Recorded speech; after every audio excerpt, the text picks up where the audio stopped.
Devastated and heartbroken. Apple CEO Tim Cook on Kobe's demise. Apple CEO Tim Cook tweeted, "Devastated and heartbroken by the passing of Kobe Bryant.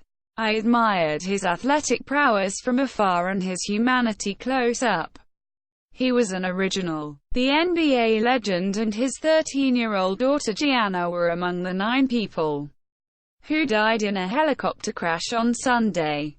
The helicopter crashed into a hillside in Calabasas, California. A robot used by doctors to treat first known coronavirus patient in U.S. Doctors are using a robot to treat the first person known to have been admitted to hospital in the U.S. with a new strain of coronavirus.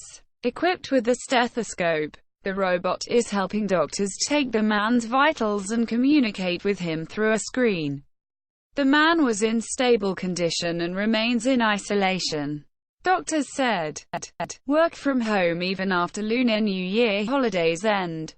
China firms tell staff. Chinese companies including Alibaba and Tencent have asked employees to work from home for 1 week after a Lunar New Year break ends.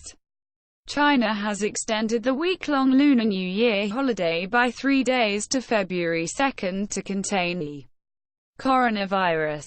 TikTok owner ByteDance's employees who traveled during the holidays are required to work from home for 14 days. 3,000 government email IDs breached, including IDs of ISRO. Nuclear scientists report at least 3,000 government email IDs with the gov.in extension, including entities like BARC, ISRO, Atomic Energy Regulatory Board, have been found to be compromised. According to the Quint, the passwords of the email IDs have reportedly been leaked in plain text across multiple databases of leaked emails on the deep web and dark web.